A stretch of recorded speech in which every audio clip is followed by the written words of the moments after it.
Hello there, 8th graders. This is Teacher Krishna, and welcome to our science class for week number 16. It's a pleasure to have you all here with me today, and one more time, thank you a lot for all of the effort that you have done into completing all of the online assignments and lessons that you have had so far. So, with that being said, let's start with the class. And just like always, log into Agilex, enter to the Google Classroom, download your Word document, and save it inside your science folder. Keep in mind that you have to name your Word document as it is specified right there. And as we move, remember to take notes on the Word document. That is very important so you can keep track of the most important things from here. It's always necessary to start with our end in mind. So this week we're going to study topic 4.03, and the end in mind for the topic is identifies methods for determining distances to stars by identifying and characterize different types of stars by predicting how a star's initial mass determines its evolution. So notice that today we are not going to cover all of the topic because it's a very long topic to study. So today we're just going to study the first section of it. Okay, next week we're going to study the other half of the topic. So the first part that we're going to study is calculating a star distance. So how far away from Earth are the stars located? And how can we determine that? Well, that's what we're going to study right now. First of all, we need to notice that stars are gigantic balls of glowing hot gases. Okay, so it's known that in space there is a huge amount of vacuum. Remember, vacuum is a place where matter is almost non-existent. But stars specifically are a combination of a lot of gases that are in constant fusion. So that fusion is what generates light, and it's what we can see from here. 150 million kilometers from Earth to the Sun. That is basically the distance that you will have to cover if you will like to get to the Sun from Earth. Imagine 150 million kilometers. That's a lot. And of course, imagine our Sun is the closest star to Earth. But imagine if you would like to go to even the closest star besides Sun, of course, from Earth. It will take you a gigantic amount of time. So the star that is the closest to Earth besides our own Sun is named Proxima Centauri, and it is trillions of miles away. So imagine if we have 150 million kilometers from Earth to the Sun to Proxima Centauri, it's extremely far away from Earth. And light takes more than 4 years to reach Earth.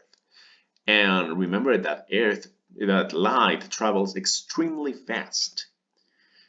So light travels at 300,000 kilometers per second. So imagine every single second light travels 300,000 kilometers. That's just astonishing. Scientists use a method called the Doppler effect to calculate how our stars are from Earth. So how do scientists calculate it? They calculate the distance through the Doppler effect. Okay?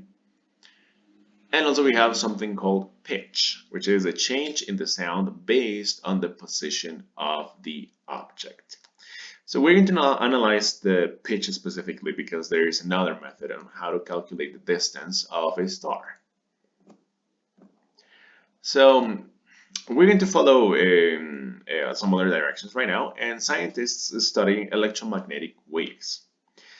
So, and what happens is that the only information that scientists have in order to study the distance are electromagnetic waves. And they have to study two things. The first one is the red shift, which is basically when a star is moving away from Earth. And they will notice that it is moving away from Earth because the wavelength appears longer. We also have the blue shift when a star is moving towards Earth. And basically they notice because the wavelength appears smaller. Stars are always moving. That is how scientists study the red and blue shift. Okay, before we jump into parallax, let me give you one example of how this works. Let's imagine that an ambulance is going to go right in front of your house. What happens is that the ambulance has a certain siren. So when it is far away from you, then you can listen that the sound is pretty low. When it is right in front of your house, then the sound becomes higher and higher. And when the ambulance goes away, then the siren sound gets lower one more time. So the sound itself from the ambulance does not change, but what changes is the position. So I want you to take that specific example into account for the analysis of parallax. So parallax, apparent movement of an object according to the observer. So we're going to relate what I was telling you about the sound of the ambulance when it is far away, when it gets close, and when it goes away with parallax, okay? And for that, we're going to do a small experiment. So please follow the directions for this experiment. Pick a distant object across the room, such as a mug or a book. Hold up one finger and use that finger to cover the object from your line of sight. So in my case, I'm going to use an eraser. And I'm going to use my thumb to cover the eraser. But of course, I'm not going to directly cover it, but only cover it from my side. Now, close one eye without moving your finger. Do your fingers seem to change position, causing the object to appear? This is the concept of parallax. So let's imagine that you only have your right eye open and you are covering the object with your finger. Okay. Now, if you close your right eye and you open your left eye, you will notice that the object appears in there. So why does that happen? Because one more time, it's the change of perspective, or like the object itself does not move from the position where it is at, but from your perspective, it changed. So basically, that is what parallax is. So scientists study these very small changes from the stars, because remember that Earth is in constant movement. So scientists analyze that change from position from their perspective in order to determine how far stars are from Earth. Okay, we have starlight and star bright. So the brightness of a star depends on its size and their distance from Earth. So you have to notice that there are some stars that are very bright, and of course they are brighter than others, but it does not necessarily mean that they are bigger than other stars. It might just mean that they are closer to Earth. Okay.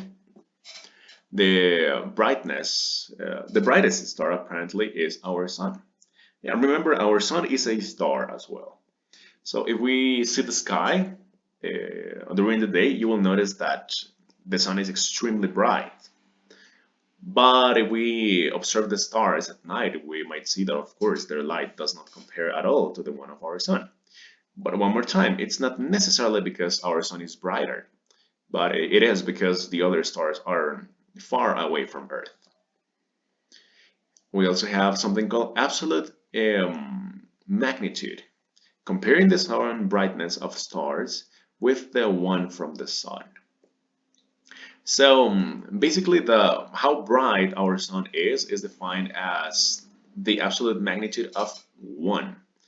So imagine if a star is double the brighter of our sun, then its absolute magnitude will be number 2. We also have something called the HR diagram. HR stands for Hertzsprung-Russell diagram. And astronomers use this diagram to plot the star's magnitude and temperature. Usually scientists use the values that they get from our sun in order to scale the rest of stars' brightness and size, and of course their temperature. Astronomers use a star's brightness to determine its distance, age, and temperature. This is something amazing. Now we have a small exercise. Please go to page number 2 of the topic and check the way astronomers use the information they gather to classify the stars. So specifically, you have to go to Starlight and Starbright. That is a section from that page I mentioned. And right there, you will find a simulation of the graphics they are using. You will find some audios that you have to reproduce in order to understand how they are going to classify other stars according to the Hertzsprung-Russell diagram. So go ahead, you can go and check out all of the simulation. Once you are done, you can come back and we can continue up with the class. Welcome back. Now we're going to continue with types of stars. They are classified according to their size, color, and natural intrinsic brightness. So the first type of star are medium-sized stars. Most of the stars in the universe are part of this classification, and they are about the same size of the Sun. So in average, you will notice that most of the stars that we can find in our universe are medium-sized stars, just like our Sun is one of them. We also have another type of star that is dwarf star. They are about the size of Earth. They are not as compact as the neutron star. So what happens is that dwarf stars are smaller than medium-sized stars. But you have to notice that they are not as compact as neutron stars. Besides that, of course, their brightness will be different from a medium-sized star. Since they are smaller, they produce a less amount of light. And of course, they are harder to identify by scientists. And lastly, we have a neutron star. It is the smallest type of star, and they are about 10 to 20 kilometers. So they are extremely small. And of course, some of them are even smaller than the amount of space that you will cover on a daily basis. So let's imagine that you go to school and then you go back, then you can go to the supermarket and go back to your house. It's possible that you have moved more than the size of a neutron star. But even though they seem small, they are massive because they have a lot of mass that is extremely concentrated in a very small spot. They are tight and compact, and a teaspoon will weigh 10 million tons. So they are extremely compacted and they are super heavy as well. So don't let their size fool you about them. Okay, now we're going to go with our evaluation. So please read and summarize pages 1 and 2 from topic 4.03. And please focus especially on the section for temperatures in page number 2. Create a PowerPoint presentation with the most important aspects about the topic and upload your PowerPoint presentation to the Google Classroom. So we're going to study only pages 1 and 2 today. You have to upload your PowerPoint presentation to the Google Classroom, but you have to finish the presentation next week with the other half of the topic. And you will receive your grade until next week, okay? This is the rubric that I will use to evaluate your presentation. And completing meaningful content, 1 point. Images, 1 point. Grammar, 1 point. General structure of the presentation, introduction, body, and conclusion, 1 point. General appearance of the presentation, 0.5 points. And animations and transitions, 0.5 points. Something very important that I want you to notice is that sometimes students just copy and paste the information that I gave them in my presentation. Please do not do that. This is just a reference and an explanation for the topic. So read the topic by yourself. If you need to, you can re-watch the video from here. But you have to use your own words. I don't want you to copy and paste the content from my presentation or from the platform. You have to use your own words in order for this homework to be valid. Keep in mind that if you just copy and paste, your final grade will be 0. So in order to avoid that, please read carefully and use your own words in order to create the presentation. So that is it for today's class. It's been a pleasure working with you guys. I will see you next week. Goodbye.